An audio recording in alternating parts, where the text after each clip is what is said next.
Boa noite, que a graça e a paz do nosso Senhor Jesus Cristo continue conosco. Bom estarmos aqui na CELPA, Comunidade Evangélica Livres para Adorar. Estamos juntos para mais uma aula do nosso módulo Panorama Bíblico, do nosso curso de capacitação para obreiros e líderes. Hoje é a nossa sexta aula, não é isso? Vamos orar. Pai querido, nós somos gratos pela oportunidade que o Senhor nos confere. Estamos aqui para mais uma jornada de aprendizado da Tua Palavra.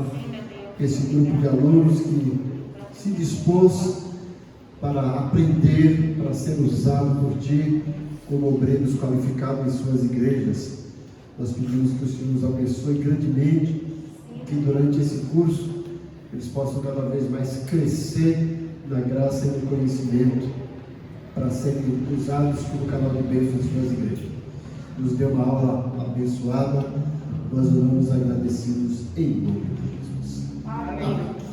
Na nossa apostila de panorama bíblico, a página 12, hoje vamos para o quinto período histórico do Antigo Testamento, período histórico e de forma cronológica, em que nós contamos a história todinha do Antigo Testamento e colocamos os livros na ordem cronológica. Lembrando, o nosso primeiro período é Origens, que tem 4 eventos: criação, queda do homem, dilúvio e Torre de Babel. É isso? O segundo período é o período chamado período patriarcal. Lembrando que o primeiro período Origens abrange os 11 primeiros capítulos de Gênesis. O segundo período vai de Gênesis 12 a 50, período chamado patriarcal, e nós encontramos 4 personagens principais: Abraão, Isaac, Jacó e José. O nosso terceiro período é chamado de Êxodo, certo? Período de Êxodo. O nosso período de Êxodo,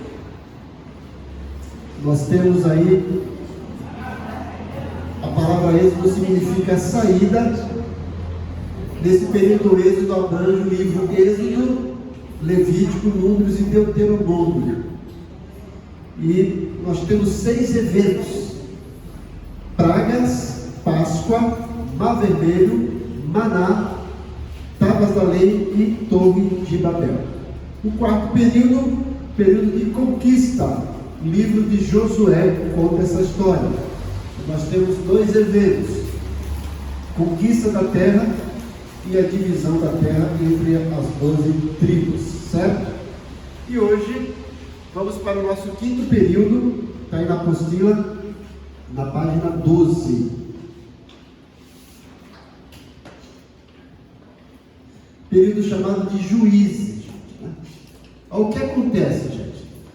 Josué assumiu o comando, dividiu a terra, conquistou a terra, dividiu a terra entre tribos, e o povo ficou lá sossegado, começou a prosperar. Já na sua velhice, Josué começou a perceber que o povo já estava acomodado e já estava deixando Deus de lado. E lá no capítulo 24 a gente vê Josué chamando o povo e falando assim: olha, escolham quem que vocês querem servir: ao Senhor dos Exércitos, que nos tirou com mão forte do Egito, ou aos deuses da além do Eufrates que vossos pais serviram. Eu e minha casa serviremos ao Senhor. E o povo falou: não, Josué, nós vamos servir ao Senhor. Isso foi uma verdade. Só que acontece, Josué morre e aí começa um caos no povo de Israel. A Bíblia fala que levantou-se uma geração que não conhecia o Senhor e nem os seus feitos. Aí o povo de Israel vive um período crítico. É o período de Juízes.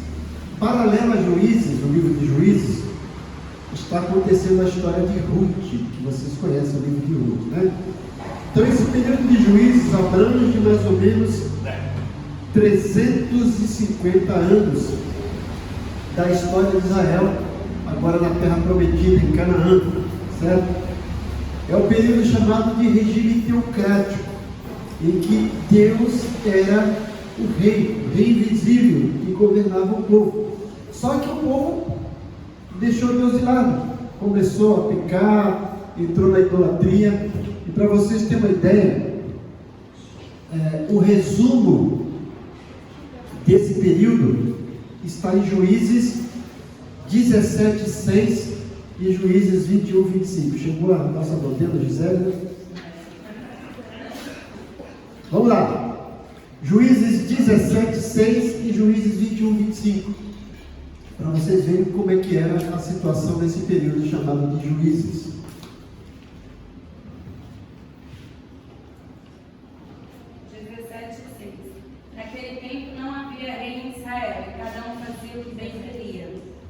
Agora veja o último versículo de Juízes, que é o versículo 25 do capítulo 21. Juízes acaba assim: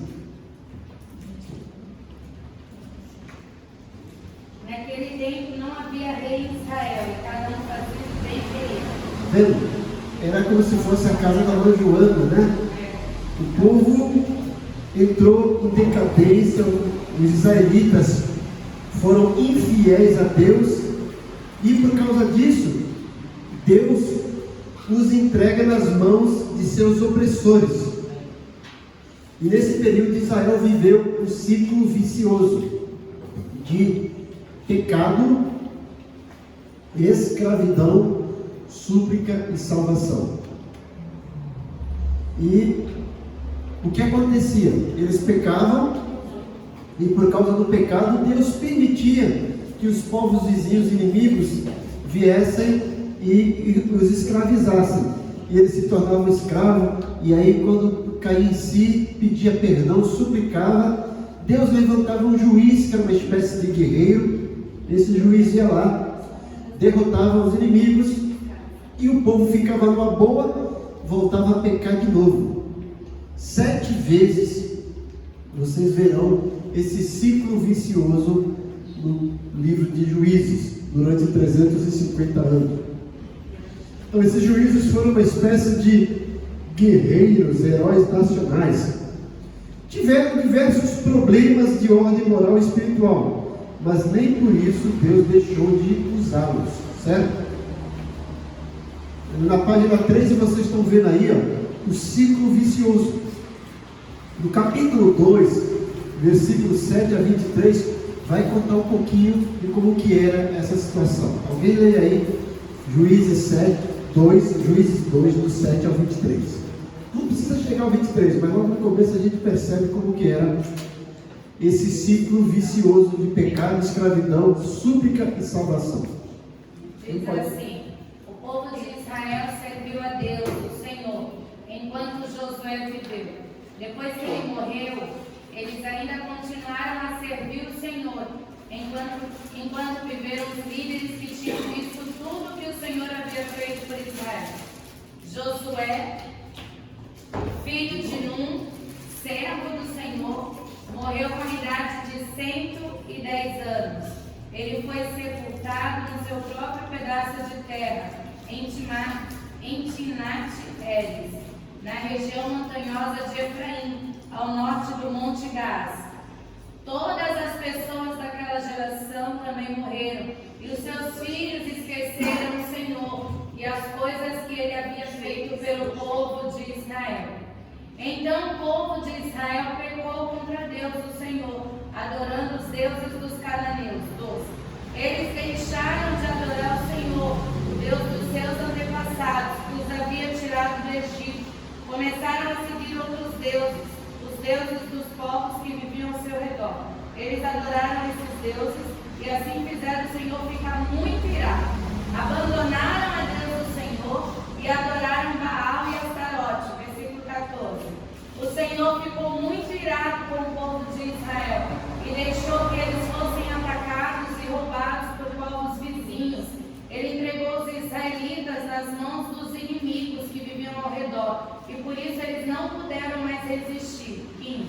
E sempre que saíam para lutar, o Senhor ficava contra eles, como tinha dito. Assim eles ficaram numa situação muito difícil. 16. Então o Senhor Deus deu ao povo de Israel líderes fortes, chamados juízes, que os salvaram dos que o atacavam e roubavam. Mas eles não deram atenção a esses líderes Deus e adorar a outros deuses. Os pais deles haviam obedecido aos mandamentos do Senhor, mas eles não obedeceram. 18. O Senhor lhes dava um líder e o ajudava. Enquanto esse líder vivia, o Senhor salvava o povo dos seus inimigos. Ele tinha pena dos israelitas, porque eles sofriam na escravidão. Mas quando o líder morria, eles voltavam a viver como antes e se tornavam ainda piores do que os seus pais. Iam atrás de outros deuses e os serviam e adoravam. Teimavam em continuar nos seus maus caminhos. 20. Por isso o Senhor Deus ficou muito irado com o povo de Israel e disse: esta nação quebrou a aliança que eu mandei que os seus antepassados guardassem. E porque eles não me têm obedecido, não expulsarei mais desta terra nenhuma das nações que Josué deixou quando morreu. Assim verei se os israelitas seguirão fielmente os meus caminhos, como os seus antepassados seguiram.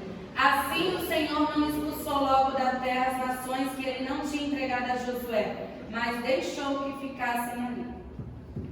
Veja o quadro caótico que era, né? Logo que Josué morre, fala que levantou-se uma geração que não conhecia o Senhor. Os pais erraram por não ensinar os seus filhos a temer a Deus. E aí levanta essa geração. E aí é bem claro o texto, né? Eles adoravam outros deuses, Deus ficava virado, permitia que as nações vizinhas vinham e oprimissem eles. Quando eles se viam oprimidos, clamavam, pediam perdão, Deus levantava um juiz, o juiz ia lá, libertava eles. Quando ficavam na boa, voltava novamente a pecar. Então gerou-se um ciclo vicioso de pecado, escravidão, súplica e salvação. Durante cerca de 350 anos, vocês vão ver esses ciclos. São 7 ciclos. E aí, durante esses 7 ciclos, Deus usa 13 juízes. O primeiro ciclo, gente, nós não vamos ler o texto, tá? Mas o primeiro ciclo está lá em Juízes capítulo 3, versículos 7 a 11. A nação que oprimiu Israel era a Mesopotâmia. E Deus levantou o juiz Otoniel para libertar o povo de Israel. Gente, Mesopotâmia era a região que ficava entre os rios. Meso, entre. Potâmio, rios. Lembra de hipopótamo? Fica no rio, né? Então, essa região da Mesopotâmia ficava ali entre os rios Tigre e Eufrates. Então, esse povo foi lá e oprimiu o povo de Israel. Quando o povo pede perdão, Deus levanta o juiz Otiniel, liberta o povo. E é quando tudo está bom de novo, em Juízes 3, do 12 ao 31, outro ciclo de pecado, escravidão, súplica e salvação. Levantam-se os Moabitas, né? Os mesopotâmios foram 8 anos de opressão, os Moabitas, aí de Moabe, 18 anos. E Deus levanta 2 juízes, Eude e Sangar. Eude que era o juiz canhoto, né? Guerreiro canhoto. O povo volta a pecar novamente e vai para o terceiro ciclo. Está lá em Juízes capítulo 4 e capítulo 5. E aí a terra de Canaã, os cananeus, oprimem Israel durante 20 anos. E aí Deus usa uma mulher, né? Uma juíza, a grande Débora, que foi ajudada por Baraque, que liberta o povo do jugo dos cananeus. E aí no Juízes 6, versículo 8 a 32, nós temos o 4º ciclo vicioso. E aí os midianitas oprimem Israel durante 7 anos. E aí Deus levanta grande líder Gideão. Em Juízes 8, do 33 a Juízes 10, versículo 5, acontece uma guerra civil entre os israelitas. E Deus usa aí 2 juízes, Tola e Jair.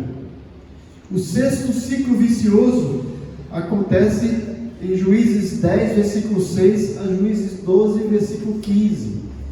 E aí os filisteus, junto com as monitas, oprimem o povo de Israel durante 18 anos. E Deus usa o juiz chamado Jefté e liberta o povo.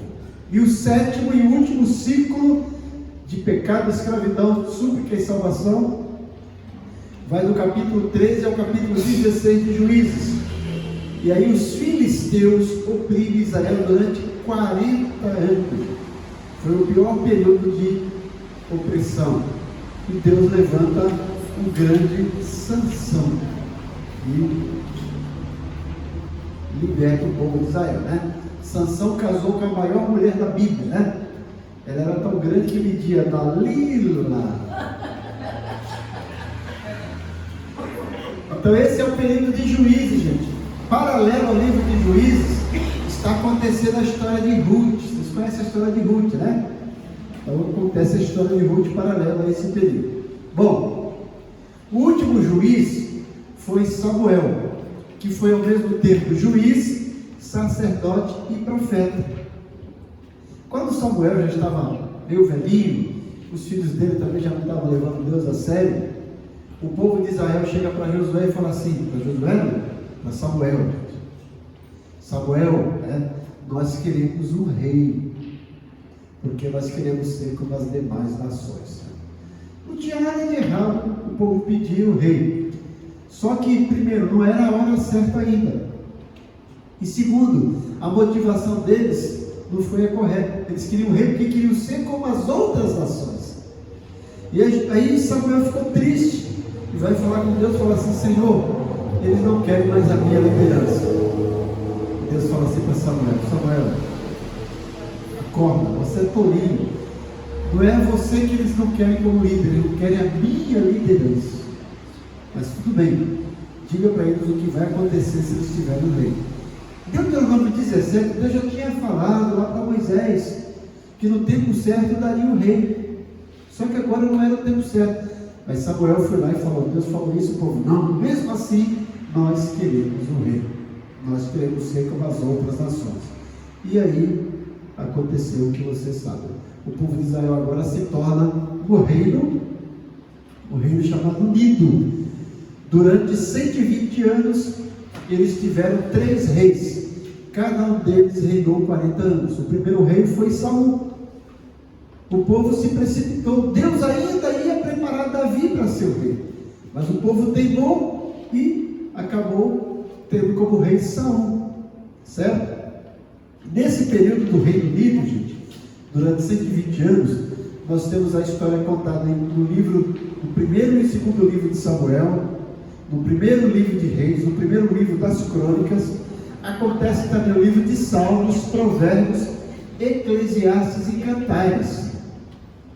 Nesse período, nós tivemos 4 grandes personagens. O primeiro deles foi Samuel, que foi profeta, foi o último dos juízes e foi também o sacerdote. E ele foi o fundador da monarquia, ou seja, do reino. Ele foi o elo entre a teocracia, o reino só de Deus, e a monarquia, o reino de um rei humano, mas que deveria reinar sob a orientação de Deus. Alguém leia 2 Crônicas 35, 18 e outro leia Atos 13, 20.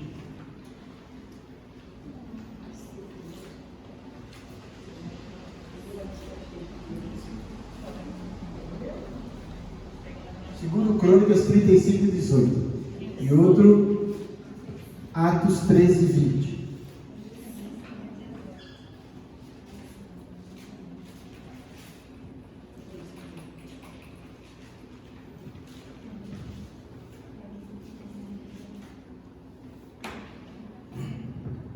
Nunca pois. Vamos lá. Nunca pois. É isso? Nunca pois se celebrou tal Páscoa em Israel, desde os dias do profeta Samuel. Nenhum rei de Israel celebrou tal Páscoa como a que celebrou Josias, com os sacerdotes e levitas e todo o Judá e Israel, que ali se acharam, e os habitantes de Jerusalém. Nesse texto aí, Samuel é chamado de quê? Profeta, não é isso? Agora veja o que está escrito em Atos 13 e 20.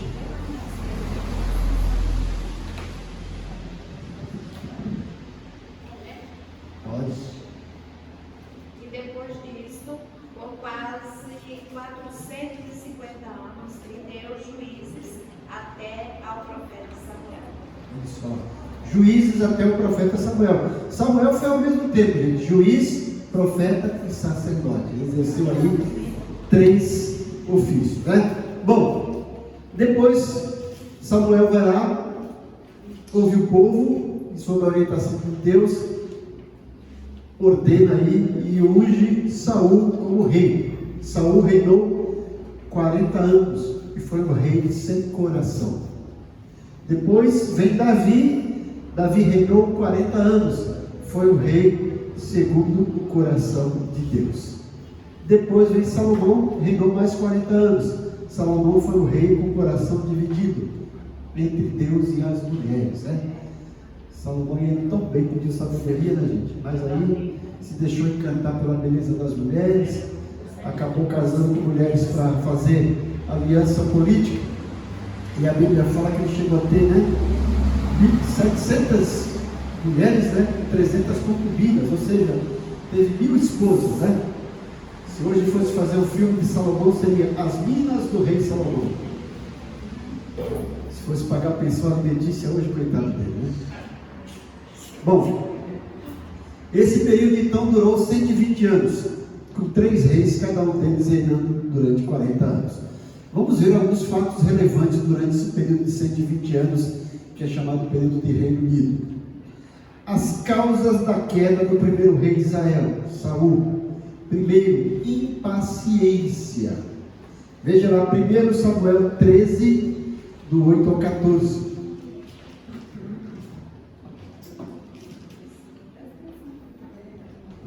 1 Samuel 13, do 8 ao 14.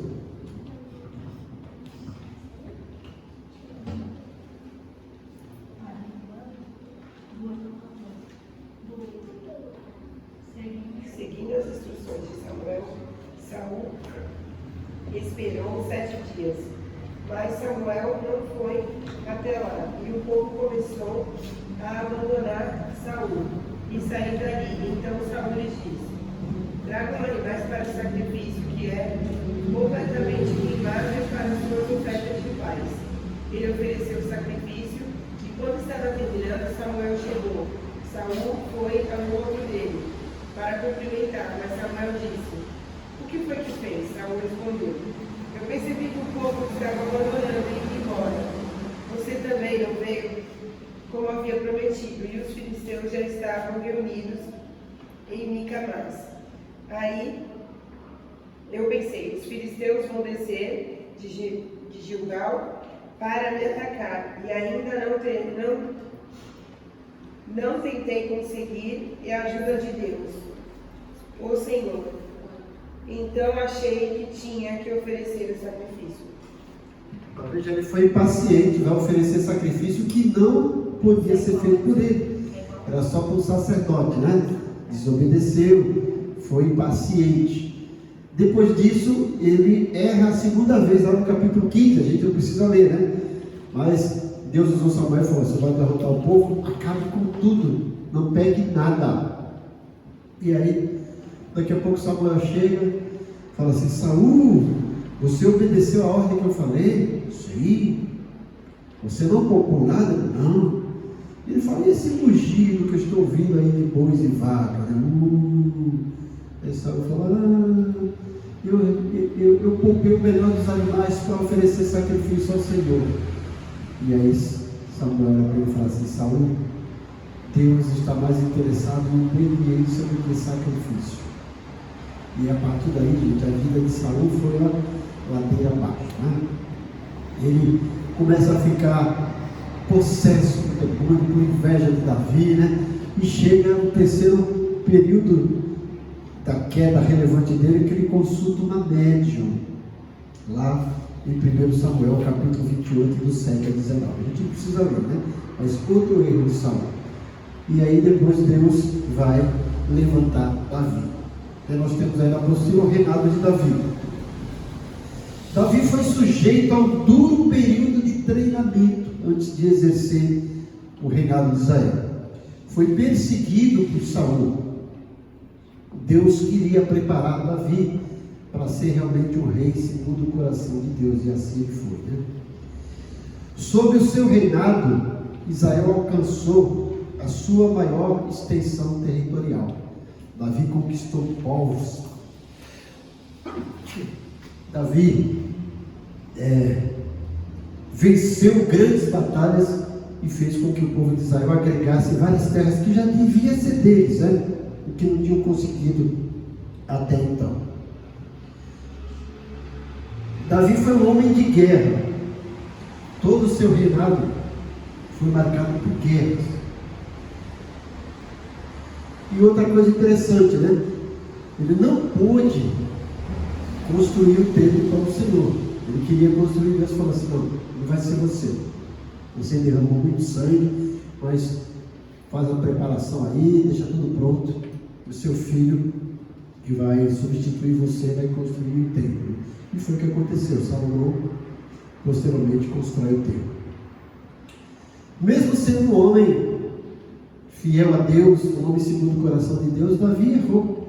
E a Bíblia não esconde os erros dele, E teve sérios conflitos familiares também. Por exemplo, seu filho Absalão tentou usurpar o trono, Davi teve um pecado com Batseba, lá em 2 Samuel, capítulo 11, e sofreu as consequências, mas era um homem segundo o coração de Deus, para mostrar que, embora nós sejamos sujeitos à queda, quando a gente pede perdão, se levanta, Deus restitui, como aconteceu com Davi, diferente de Saul, que não quis se consertar. Bom, depois vem Salomão para ser o terceiro rei desse período. Salomão também reinou 40 anos e foi filho de Davi. Durante o seu reinado, Israel alcançou a sua maior prosperidade. Davi deixou praticamente tudo pronto para Salomão. Ele não precisou fazer guerras, Teve o maior alcance internacional. Alguém leia lá no 1 Reis 4, do 20 ao 28. 1 Reis 4, do 20 ao 28.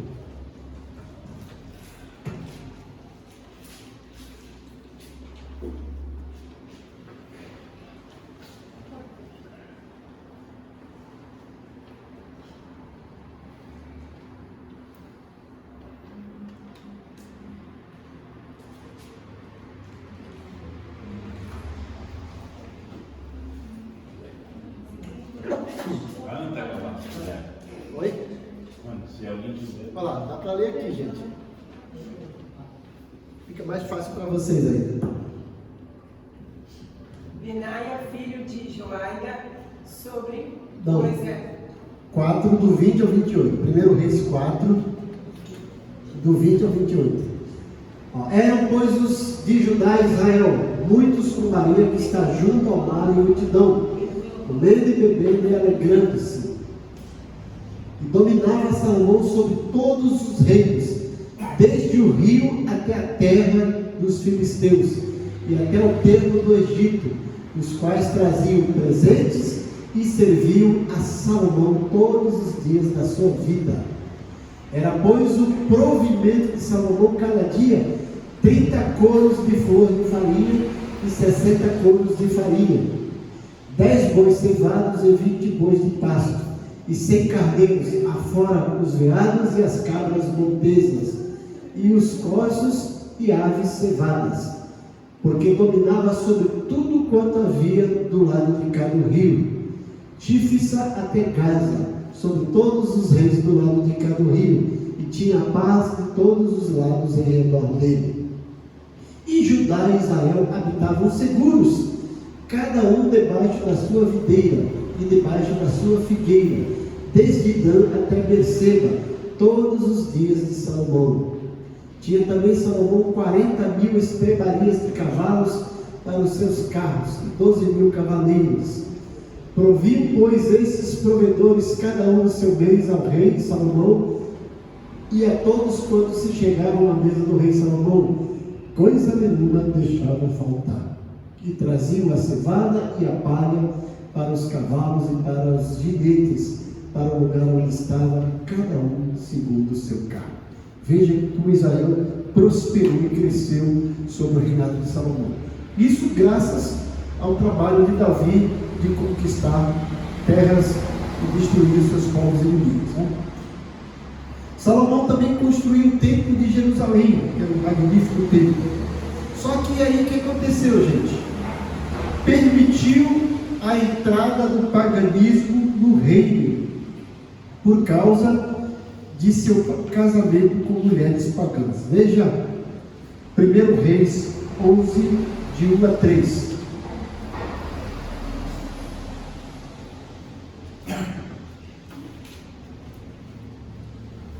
E o rei Salomão amou muitas mulheres estrangeiras, além da filha de Faraó, Moabitas, Amonitas, Edomitas, Sidônias e Etéias, das nações de que o Senhor tinha falado aos filhos de Israel: não chegareis a elas, e elas não chegarão a vós. De outra maneira, perverterão os vossos coração para seguir os seus deuses. A este se uniu Salomão com amor, e tinha 700 mulheres, tem gagueira, princesas e 300 concubinas, e as suas mulheres lhe perverteram o coração. 1000 mulheres, Salomão, misericórdia, né? Veja aí, além de ter muitas mulheres, eram mulheres de nações pagãs, que Deus já tinha falado para não se casarem, para não perverter o coração. Mas Salomão não deu ouvido. A maioria dessas mulheres foram casamentos arranjados para fazer alianças políticas, mas se deu mal. Olha o que acontece, a causa da sua queda. 1 Reis 11, 33, é só o versículo 33, e outro leia Deuteronômio 17 e 17. Porque me deixaram e se encurvaram a Astarote, deusa dos Sidônios, e Quemós, deus dos Moabitas, e a Milcom, deus dos filhos de Amon, e não andaram pelos meus caminhos para fazer o que é reto aos meus olhos, a saber, os meus estatutos e os meus juízos. O povo de Israel começou a entrar em idolatria por conta dessas mulheres que Salomão acabou casando e levou idolatria para o povo de Israel. Deus já tinha falado a respeito disso em Deuteronômio 17 e 17. Quem pode ler aí?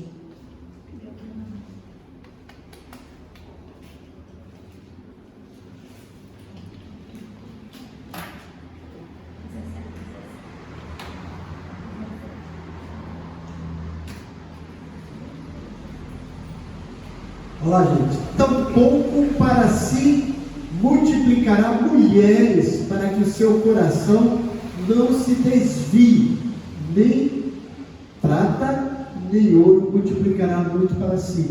Eram conselhos para os futuros reis. Deus já tinha falado no Deuteronômio 17 que no tempo certo daria rei, mas falou para o rei: não tome muitas mulheres, não multiplique muito dinheiro para não se desviar o coração. Salomão caiu nesse pecado, né? O povo de Israel sofreu, como a gente vai ver mais à frente. O que acontece, gente? Com a morte de Salomão, o povo de Israel agora deixa de ser um reino, o Reino Unido, e passa a ser um reino dividido. Certo? No capítulo 12 de 1 Reis, a gente vai ver isso. O sucessor do trono de Salomão deveria ser o seu filho Roboão. Mas o que acontece? As tribos de Israel mandaram seus líderes e chegaram lá e chamaram Roboão e falaram assim: Roboão, teu pai pegou pesado com a gente, cobrou muito imposto para construir o palácio, para construir o templo, pega leve com a gente. Roboão fala assim: me dê 3 dias que eu dou resposta. E o povo falou: tudo bem. Roboão foi lá, consultou os conselheiros do seu pai, e os conselheiros falaram assim: o povo está certo, ouça o povo que é voz de Deus. Só que Roboão resolveu consultar os jovens que cresceram com ele, e os jovens falaram assim: não dá moleza para esse povo, né? Pegue pesado, fale para eles que você vai pegar mais pesado ainda. Quando completou os 3 dias, o povo chegou: e aí, Roboão? Roboão falou assim: se meu pai pegou pesado, eu vou pegar mais pesado.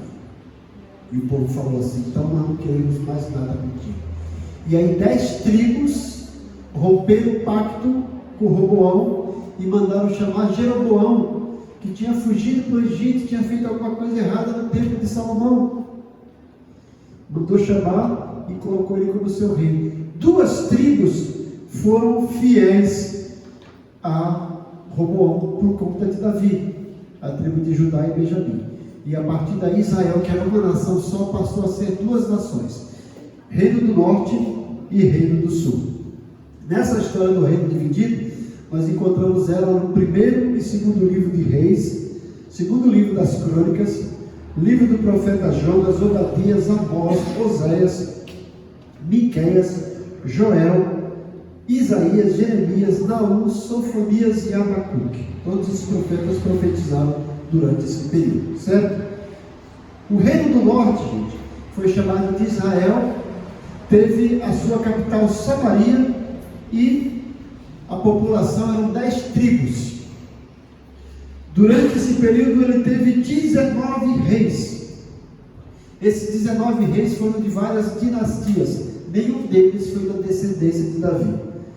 Tivemos aí Jeroboão, a dinastia dele teve 2 reis, depois teve Baasa, com a dinastia dele 3 reis, teve o rei Onri, com a dinastia dele 4 reis, depois o rei Jeú, e os últimos reis estão lá em 2 Reis 15 ao 25.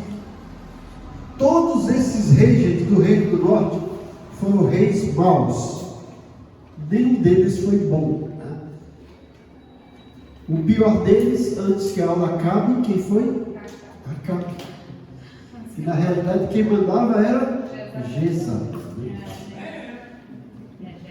Alguns fatos a destacar aí na página 15 sobre o reino do norte. A princípio era a nação mais rica e próspera, o reino do norte, Israel. O que aconteceu, gente? Logo no começo, Jeroboão falou assim: olha, o templo está em Jerusalém, fica lá no reino do sul. O povo das festas de adoração vão para lá e vão acabar ficando por lá. Ele falou: vou perder muita gente. O que ele fez?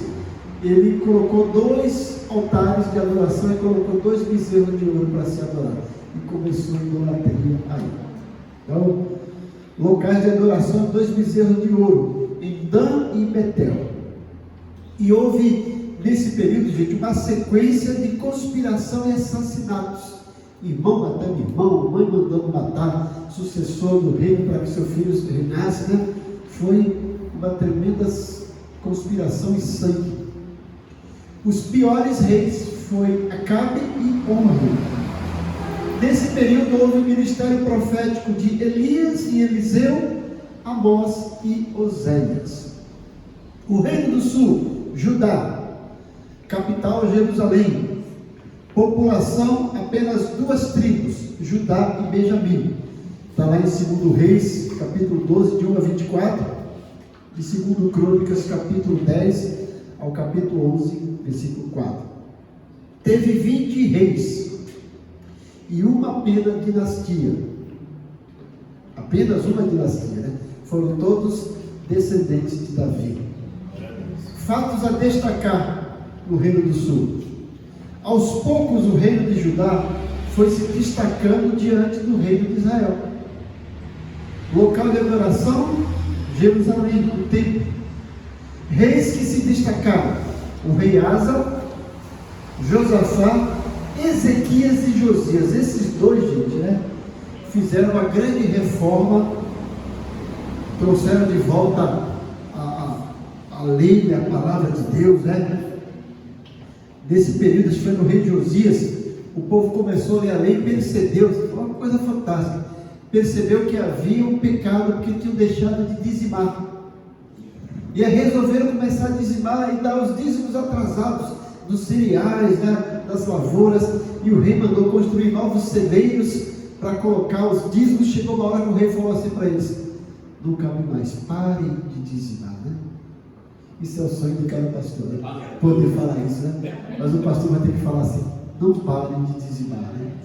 Mas o rei da falou: parem de dizimar que não dá. Porque o povo começou a entender que estava errado. E quando eles dizimavam, Deus abençoava, né? Bom, o pior rei foi o rei Manassés. Nesse período teve o ministério profético de Isaías, Jeremias, Abacuque, Joel, Miqueias e Sofonias. Bom, terminou esse período, gente, por conta que a idolatria começou a entrar, entrou primeiro no reino do norte, né? Depois também começou a entrar no reino do sul. E aí o povo já estava dividido, ficou mais fácil de ser dominado. E aí o povo de Israel experimenta agora o 8º período histórico, que é chamado Reino Cativo. Essa história nós encontramos no livro de Jeremias, Lamentações, Daniel, Ezequiel e outros profetas, como também nos livros de Reis e Crônicas, né? O que aconteceu, gente? O primeiro cativeiro foi o cativeiro do Reino do Norte. A Assíria invadiu e dominou o Reino do Norte de Israel no ano 722 a.C. O povo de Israel foi espalhado por diversas cidades assírias, né? E nunca mais voltou a existir como nação. Se misturaram, né? E aí deu origem aos samaritanos, que a gente vê lá em João 4. Os judeus não se dão com os samaritanos por isso, porque o povo de Israel se misturou com os assírios, e aí houve aquele casamento misto. Então Israel dizia, o povo de Judá, né, que os samaritanos não eram judeus sangue puro, certo? Houve apenas um remanescente que retornou depois. Alguém leia lá em 1 Crônicas 9:3.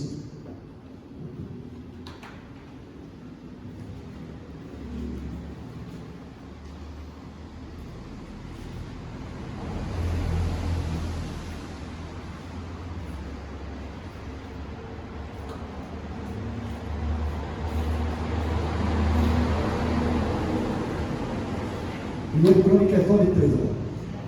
Porém, alguns dos filhos de Judá e dos filhos de Benjamim e dos filhos de Efraim e Manassés habitaram em Jerusalém. Alguns remanescentes se juntam depois, né, o povo que estava no cativeiro do sul, e retornam. Esse povo do Reino do Norte, gente, o povo de Israel, foram totalmente assimilados pelos assírios. E isso aconteceu porque os israelitas seguiram os padrões fixados por Jeroboão: adorar deuses pagãos, a oferecer sacrifício lá do bezerro de ouro. Por causa da grosseira idolatria e não terem servido a Deus, foram eles sujeitados às mãos dos assírios. E o que aconteceu? O reino do sul também foi levado em cativeiro, mas muito tempo depois. O reino do sul, Judá, foi levado em cativeiro em 3 etapas para a Babilônia. A primeira etapa foi no ano 606 a.C. O rei Nabucodonosor capturou o rei e os príncipes e os levaram para a Babilônia. Nesse período, Daniel, seus companheiros e os homens valorosos foram levados para a Babilônia. Alguém leia 2 Crônicas 36, 5 e 6. E outro leia Daniel 1, de 1 a 6.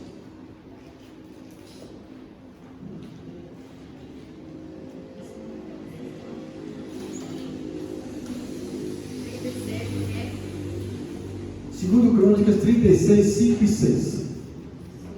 E Joaquim? Era Joaquim de 25 anos de idade quando começou a reinar, e 11 anos reinou em Jerusalém, e fez o que era mal aos olhos do Senhor seu Deus. Subiu, pois, contra ele Nabucodonosor, rei da Babilônia, e o amarrou com cadeias para o levar à Babilônia. Então, levou ele para a Babilônia e levou alguns jovens, como a gente vai ver em Daniel 1, de 1 a 6.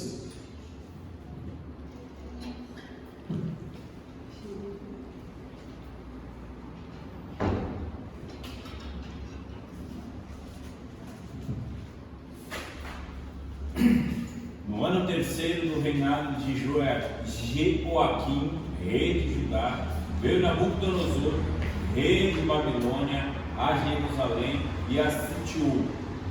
E o Senhor entregou nas suas mãos a Joaquim, rei de Judá, e uma parte dos utensílios da casa de Deus, e ele os levou para a terra de Sinar, para a casa do seu Deus, e pôs os utensílios na casa do tesouro do seu Deus.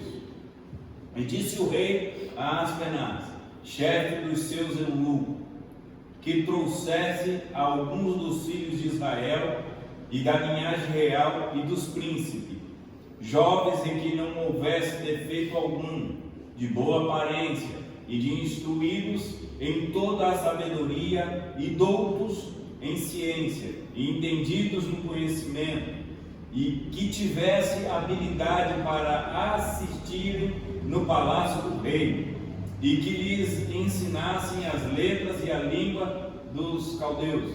E o rei lhe determinou a porção diária da iguaria do rei e do vinho que ele bebia, e que assim fosse mantido por 3 anos, para que no fim destes pudesse estar diante do rei.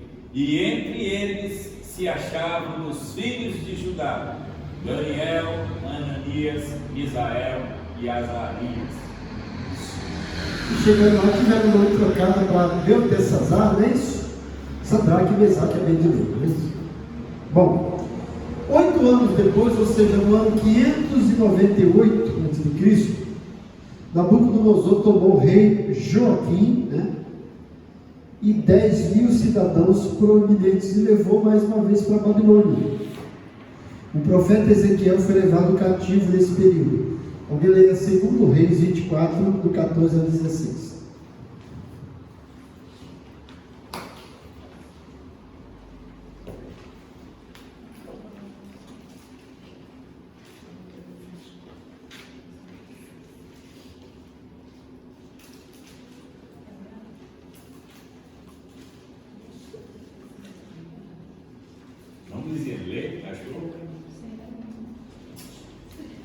Cadê as Mercês? Cadê as Giseles? Bites? Aqui, gente. E transportou a toda Jerusalém, como também a todos os príncipes e a todos os homens valorosos, 10.000 presos, e a todos os artífices e ferreiros. Ninguém ficou senão o povo pobre da terra. Assim transportou Joaquim a Babilônia, como também a mãe do rei, as mulheres do rei, os seus oficiais e os poderosos da terra, que levou presos de Jerusalém a Babilônia. E todos os homens valentes, até 7.000, e artífices e ferreiros, até 1.000, e todos os homens destros da guerra. A esses o rei da Babilônia levou presos para Babilônia. Isso foi na segunda deportação, 8 anos depois. E aí, 12 anos depois, o que acontece? Jerusalém e seu templo são incendiados e destruídos. Deixa eu só fazer uma pergunta. A maior parte do povo restante foi levado para a Babilônia. Pode perguntar. Como era mudado esse rei? Tinha voto? Não, né? O rei de Israel? Eles tomavam e Não, o povo do rei de Israel, todos esses reinados. geralmente é de pai para filho, e passando. No reino do norte, o que acontecia, né? Um matava outro, a gente viu aquela conspiração, né? Tinha um que sobressaiu o povo, não, esse nós queremos, né? Quando alguém sabia que aquele seria o sucessor, mandava matar os filhos e ele tomava poder. O reino do sul, não, todos foram de pai para filho, de pai para filho, sucessores de Davi, certo? Não tinha eleição, não tinha urna eletrônica, tá, gente? Não tinha partido político, né? Nem PT, graças a Deus. Tem lugares que ainda é. Bom, vamos ler lá. O que acontece, gente? Quando o rei Nabucodonosor ia invadir a terceira vez, Deus levanta o profeta Jeremias e vai lá dizer para o rei, né? O rei havia consultado os seus profetas, os falsos profetas, e eles falavam assim: não, Deus é com você, né? O rei resolveu que ia pedir ajuda para o rei do Egito para medir forças com o rei da Babilônia. E Jeremias vai lá e fala assim: não façam isso é coisa de Deus. Deus falou que é para vocês se renderem. Quem é o rei do Egito, senão um caniço quebrado? E o rei aí ficou bravo com Jeremias, manda jogar ele numa cisterna, né? Quando o rei Nabucodonosor soube disso, ficou feroz. Foi lá, destruiu a cidade, tocou fogo no templo, nas portas, né? Ficou uma miséria. Por isso que Jeremias escreve o livro de Lamentações, chorando pela situação. A situação era tão caótica que a Bíblia conta que 7 mulheres se juntavam e falavam assim: vamos sortear, vamos matar um dos nossos filhos para comer, para que a gente não morra de fome dos nossos filhos. A coisa era feia, né? Segundo Reis 25, 7 a 9. Quem pode ler? Olha lá. E aos filhos de Zedequias mataram diante dos seus olhos e vazaram os olhos de Zedequias e o ataram com 2 cadeias de bronze e o levaram a Babilônia. E no 5º mês, no 7º dia do mês, este era o ano 10º do novo de Nabucodonosor, rei da Babilônia. Veio Nebuzaradã, capitão da guarda, servo do rei da Babilônia, a Jerusalém. 21, versículo 9. E queimou a casa do Senhor e a casa do rei, como também todas as casas de Jerusalém e todas as casas dos grandes queimou. Então veja aí, gente, que a situação ficou caótica, né? Ficou uma tremenda miséria lá em Jerusalém. Esse foi o 3º período. O povo de Israel, gente, ficou lá 70 anos no cativeiro babilônico. Página 16 aí. Alguns fatos a destacar. Nesse período houve a destruição do templo e dos muros de Jerusalém. O cativeiro babilônico começou no ano 606 a.C. E durante os 70 anos seguintes, os judeus estiveram exilados aos poucos e debaixo do Império Babilônico. O livro de Daniel conta essa história. Bom, depois de 70 anos, como Deus já havia falado, o povo voltaria e aconteceu o retorno.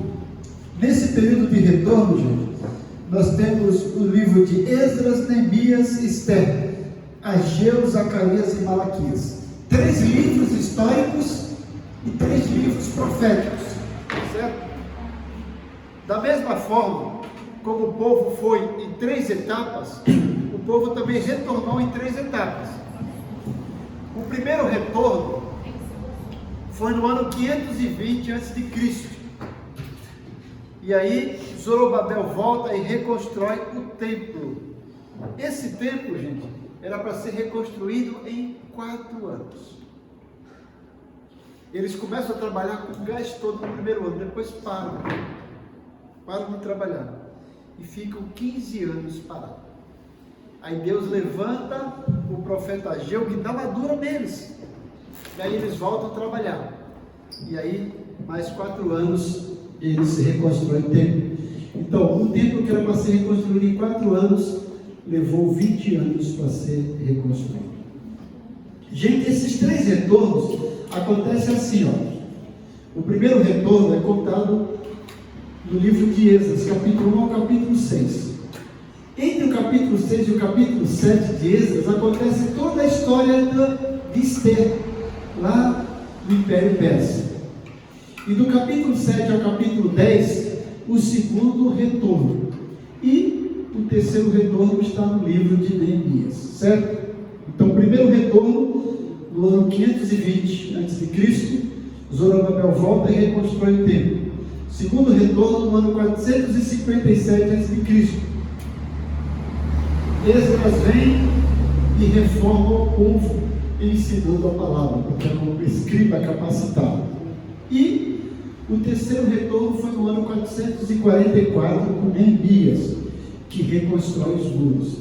Veja, o povo ficou 70 anos no cativeiro babilônico. Depois levou mais 20 anos para reconstruir o templo. Quanto tempo dá isso? 70 com mais 20? 90. Durante 90 anos, os muros estavam lá derrubados e o povo não fez nada. E aí Neemias, quando sabe disso, vai para lá e em 52 dias reconstrói os muros. Aqueles muros que levaram 90 anos sem ninguém fazer nada. Alguém leia Neemias 6,15.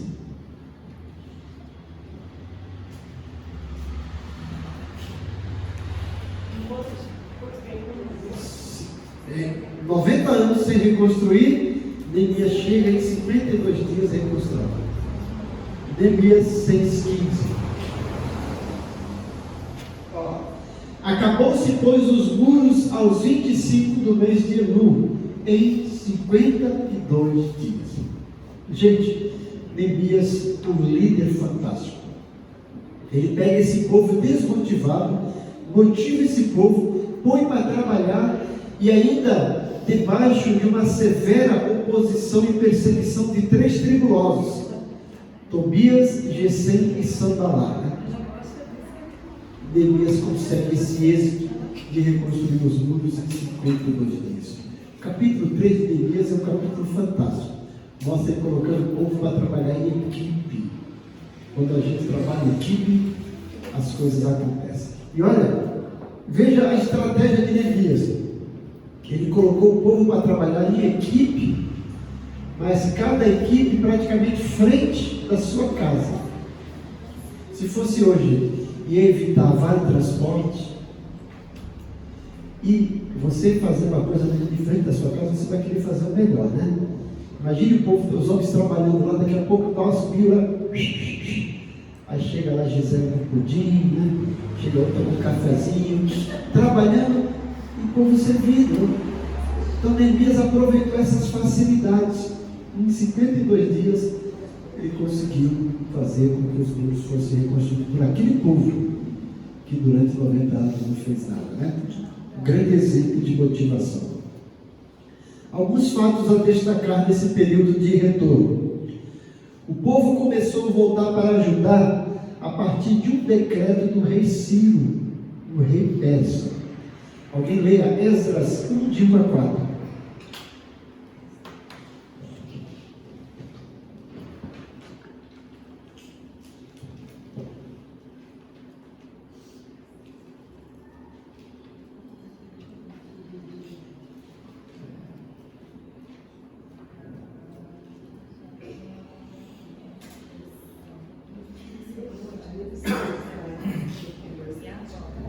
No primeiro ano de Ciro, rei da Pérsia. Quer ler? Pode ler. Pode ler. Pode continuar. No primeiro ano de Ciro, Isso. rei da Pérsia, para que se cumprisse a palavra do Senhor pela boca de Jeremias, despertou o Senhor o espírito de Ciro, rei da Pérsia, o qual fez passar pregão por todo o seu reino, como também por escrito dizendo: assim disse rei da Pérsia, o Senhor Deus dos céus me deu todos os reinos da terra e me encarregou de indicar uma casa em Jerusalém, que está em Judá. Quem há entre vós, de todos o seu povo, seja seu Deus como ele, e saiba Jerusalém, que está em Judá, e edifique a casa do Senhor Deus de Israel. Ele é o Deus que está em Jerusalém.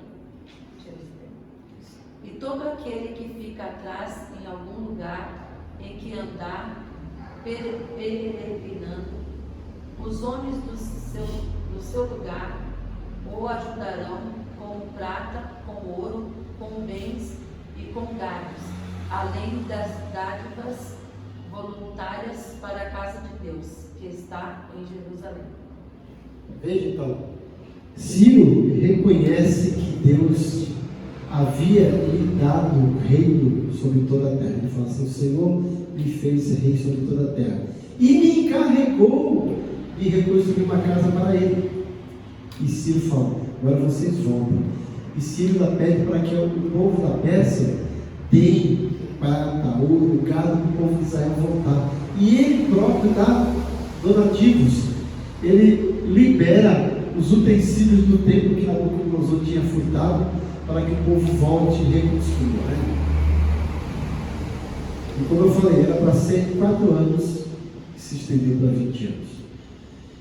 Percebam aí, gente, que agora, embora esse período é chamado de período de cativeiro babilônico, o povo agora está sobre o domínio do rei Medo-Persa. Por quê? Os medos e os persas se uniram e derrubaram o Império Babilônico. Mas por que continua chamado cativeiro babilônico? Porque eles montaram a sede de governo lá na Babilônia, certo? Bom, eles voltaram. E aí, depois nós encontramos o 10º período da história de Israel, período histórico chamado de silêncio, também chamado de período intertestamentário, ou período interbíblico.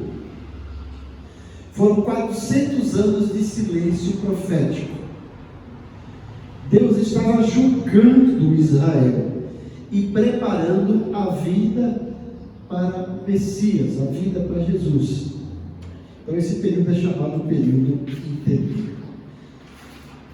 Aqui a gente acaba a nossa exposição do Antigo Testamento. Vocês têm alguma dúvida sobre isso? Então vamos dar uma puladinha aqui na apostila,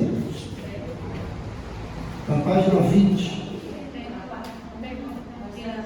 Tem dúvida, pergunta, depois eles ficam tudo verificados. Qual é a pergunta? Tem várias, pastor. Então vamos para o primeiro. Não, mas é coisas que a gente tem que buscar e que Tem tem várias dúvidas no sentido que ela está dizendo. Eu tenho que estudar, ler de novo. Sim, sim. bastante. Mas se tiver alguma dúvida aí recente, é só falar.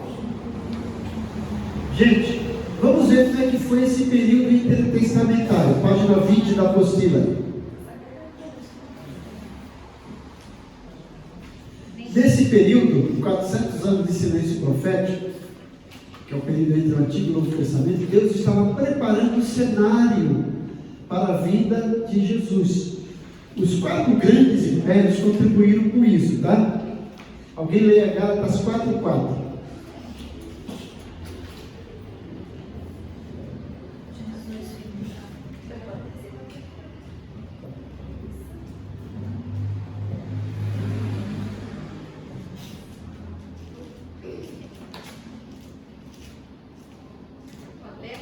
Pode ler. Mas vindo a plenitude dos tempos, Deus enviou seu filho, nascido de mulher, nascido sob a lei. Vindo a plenitude do tempo, o tempo mais exato, o tempo melhor possível no mundo, foi quando Jesus veio, e ali o livro de Atos também. Por quê, gente? Olha, os 4 grandes impérios contribuíram para isso. Quando o povo estava na Babilônia, o povo lá criou a figura da sinagoga, que era uma espécie de congregação. Eles não tinham mais o tempo, mas para manter a cultura judaica, né, e para estudar as escrituras, eles se reuniam num lugar chamado sinagoga. Sinagoga é composta por 2 vocábulos gregos, sim e agogê. Sim significa junto, agogê, adorar. Então significava adorar junto. A sinagoga foi tão boa que quando eles voltaram do cativeiro, eles implantaram Israel. Vocês vão ver no Novo Testamento que tinha várias sinagogas onde o povo se reunia para estudar a palavra. Quando Paulo vai de cidade em cidade pregar o evangelho, ele sempre procurava uma sinagoga judaica, certo?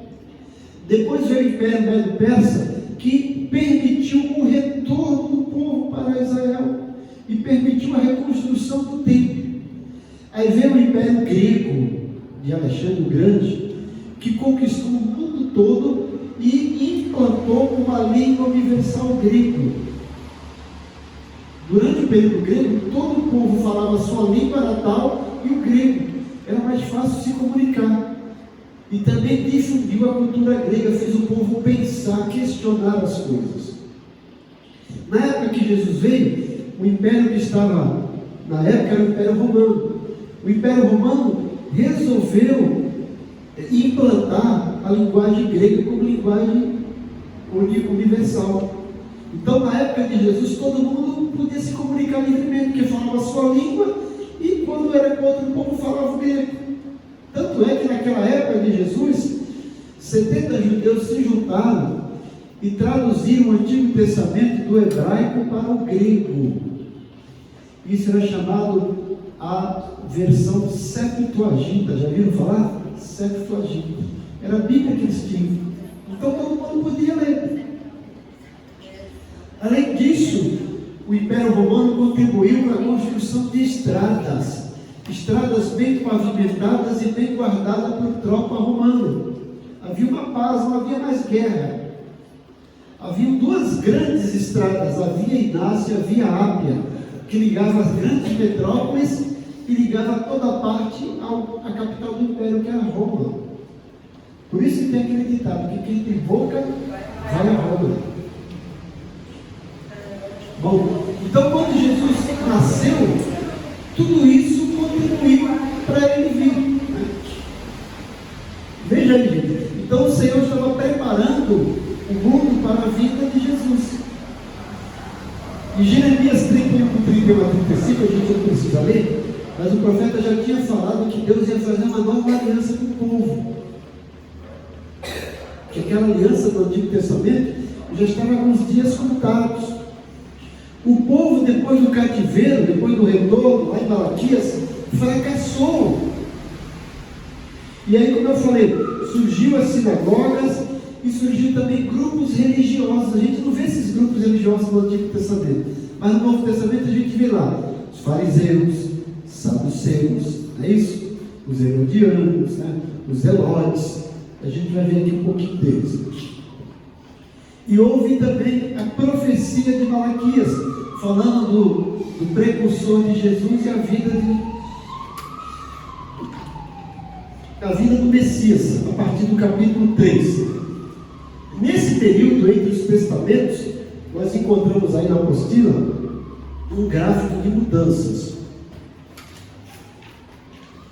Mudanças de líderes espirituais. Durante os 400 anos de silêncio profético, os grandes líderes foram Esdras, Neemias e o profeta Malaquias. No Novo Testamento, no ano 30 depois de Cristo, foi o profeta João e Jesus. A sucessão de impérios. Durante os 400 anos de silêncio profético, veio o Império Babilônico, o Império Medo-Persa e o grego. No Novo Testamento, Império Romano. A língua. Durante os 400 anos de silêncio profético, o povo de Israel usava a língua hebraica e o aramaico. No Novo Testamento, na época de Jesus, eles falavam o grego, o aramaico, o hebraico e a linguagem do Império Romano, que era latim. O culto, durante os 400 anos de silêncio profético, eles tinham tempo para realizar suas grandes festas, né? E quando não tinham tempo, se reuniam nas sinagogas. No tempo de Jesus, continuaram as sinagogas. E o templo já ficou em segundo plano. Era só para as grandes festas. Grupos religiosos. Durante os 400 anos de silêncio profético, estavam lá os sacerdotes e levitas. E surgiu a figura do escriba, que é o doutor da lei. Esdras era um escriba. No tempo de Jesus, tinha um grupo dos saduceus, dos fariseus, de onde saíram os escribas, tinha os sacerdotes, tinha os levitas e o sinédrio. Alguém aqui sabe o que é o sinédrio? Não sabe? Ninguém vai me explicar então? Oi? Ok? Sim. Né? O Império Romano, gente, não interferia nas questões religiosas. Então, tudo que era questão religiosa, o seu povo podia julgar. O que o povo judeu fez? Montou o sinédrio, que era uma espécie de juizado de causas religiosas, que era composta de 70 homens, que eram fariseus e saduceus. O presidente do Sinédrio era um saduceu, porque tinha o aval do Império Romano. Paulo fez parte do Sinédrio, que condenou e apedrejou quem? Estevão, isso. Foi o Sinédrio que julgou e condenou Jesus. Foi o Sinédrio que tentou condenar Paulo, mas como Paulo tinha cidadania romana, apelou para o imperador e ficou livre do Sinédrio.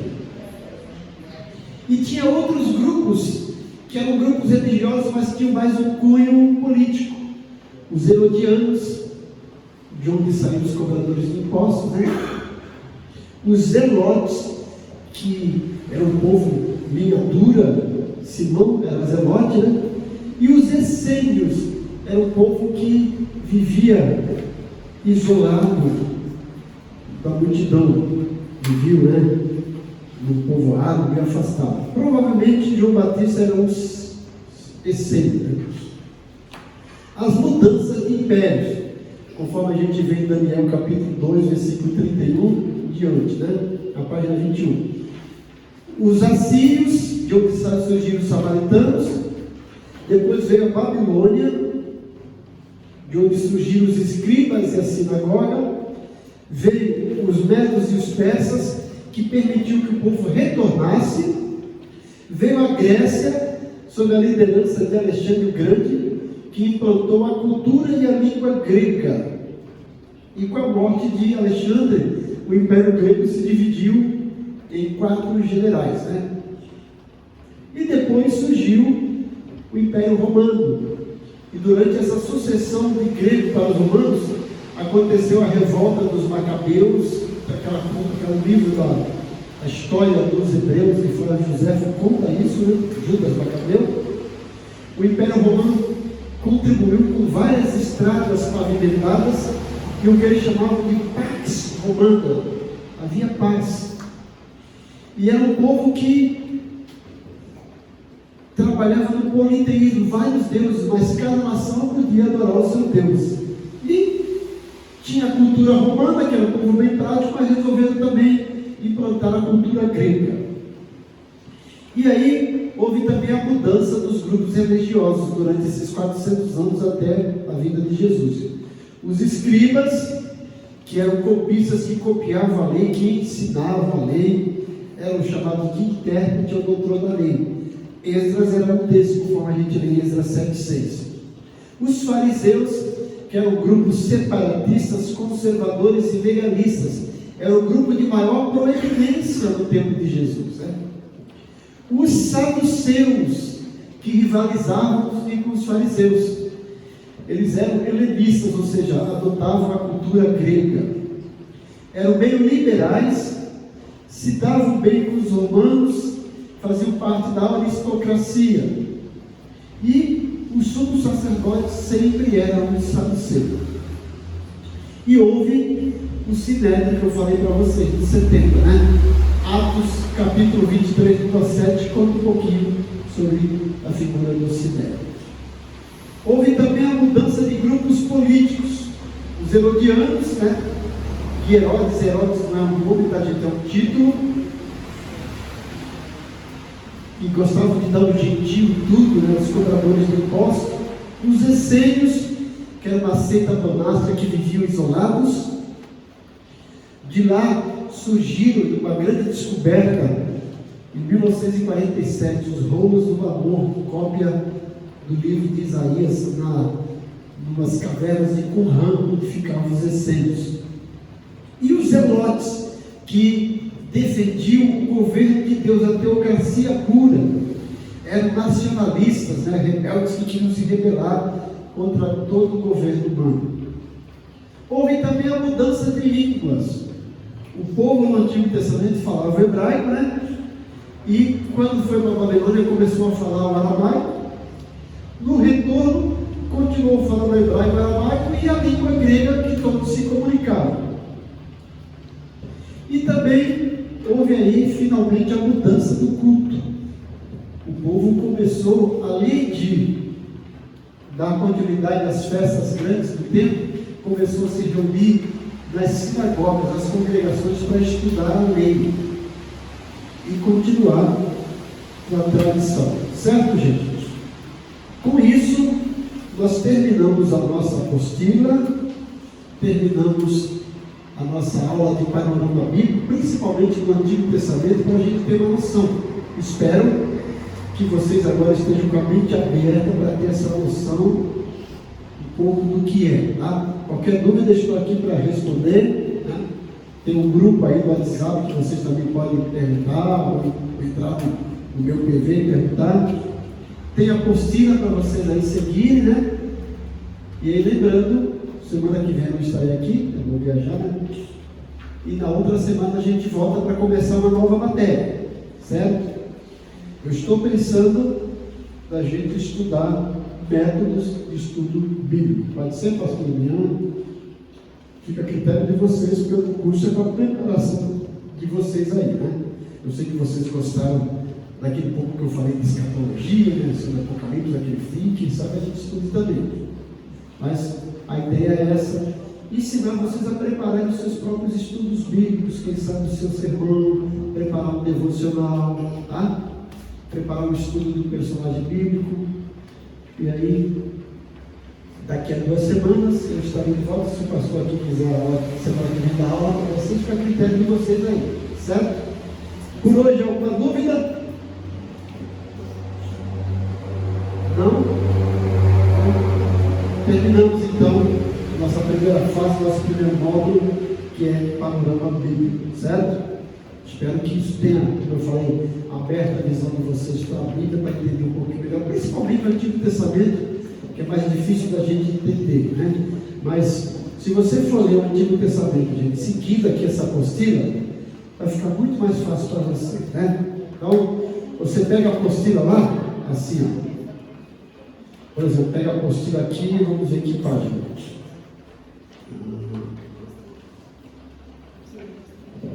Na página 6. 5, 6. Não, melhor dizendo, né? Vamos na página 8 aqui. Você pega a apostila na página 8, aí você vê lá, ó, Origens, Gênesis 1 a 11. Aí você vai ler os 11 capítulos de Gênesis. Leu lá, legal. Agora eu vou para os patriarcas. É Gênesis 12 a 50. Aí você lê capítulo 12 ao capítulo 50 de Gênesis. Então, se você ler a Bíblia seguindo essa apostila, vai ficar muito mais fácil para você entender a Bíblia, né? Certo? E aqui a apostila guia vocês por ele, tá certo?